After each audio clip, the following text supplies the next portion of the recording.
पहुंचा गट्ठर को देख करके उसकी माता सारे संसार को पालन पोषण करता और हरता है, इन्होंने अपनी इच्छा।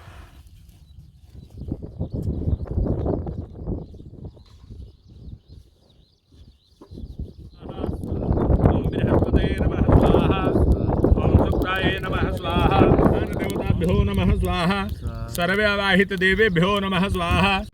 नमस्ते दोस्तों, आप सभी का स्वागत है मेरे इस ब्लॉग में। आज हमारे खेत में पूजा हो रही है।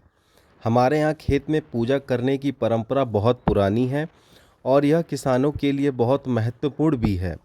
खेत में पूजा करने के कई कारण हैं, जैसे किसान खेत में पूजा करके अपनी फसल की सुरक्षा और वृद्धि की कामना करते हैं। किसान देवताओं से प्रार्थना करते हैं कि वे उनकी फसल को सुरक्षित रखें और अच्छी फसल प्रदान करें। खेत में पूजा करके किसान प्रकृति की पूजा करते हैं और उसकी कृपा की कामना करते हैं। खेत में पूजा करने से किसान अपनी खेती के काम का शुभ आरंभ भी करते हैं। खेत में पूजा करना एक परंपरा और संस्कृति है जो किसानों के लिए बहुत महत्वपूर्ण भी है। खेत में पूजा करने से किसानों को मानसिक शांति और आत्मविश्वास मिलता है, जिससे वे अपनी खेती के काम में सफलता प्राप्त कर सकते हैं।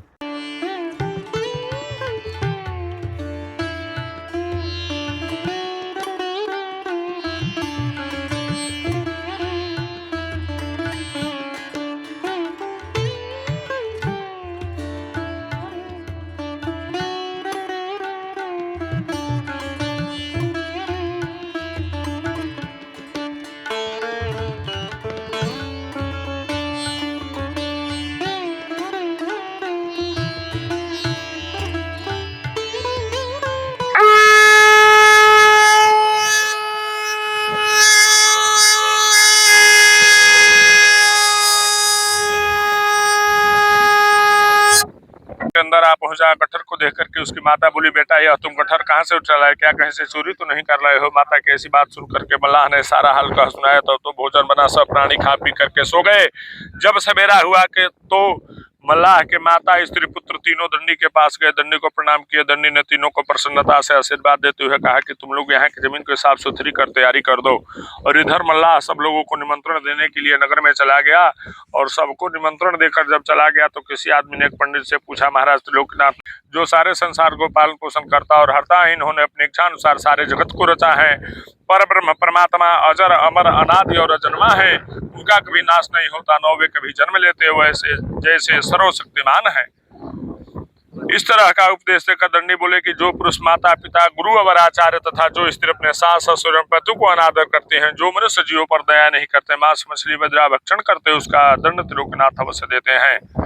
त्रिलोकीनाथ के पूजा कहने और सुनने का अधिकार सबके लिए बराबर है, खासकर किसी एक व्यक्ति के लिए नहीं जो सारे जगत को खिलाता है और खाने के लिए किसी दूसरे के आश्रम पर बैठा नहीं रहता। वह खाता भी है और नहीं भी खाता है। खाने का अर्थ हुआ कि सब जीवों में जो वास करता है, जो जीव को खाता है उसको प्राप्त हो जाता है। जैसे कहा है कि ईश्वर अंश जीव अविनाशी, चेतन अमन सहज सुख राशि। बिन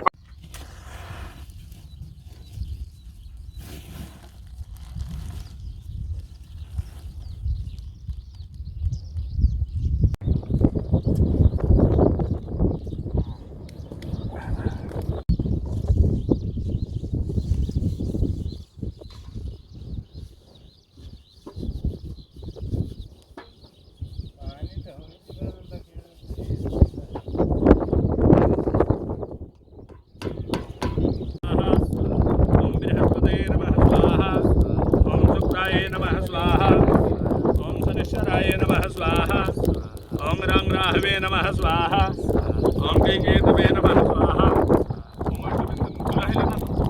अष्टविंशतिभ्यो नमः स्वाहा, पंचलोकपाल देवेभ्यः स्वाहा, दशदिक्पाल देवेभ्यः स्वाहा, ओम नारायण देवताभ्यो नमः स्वाहा, सर्वे अवाहित देवेभ्यो नमः स्वाहा, सर्वे अवाहित देवीभ्यो नमः स्वाहा, पंचलोकपाल देवे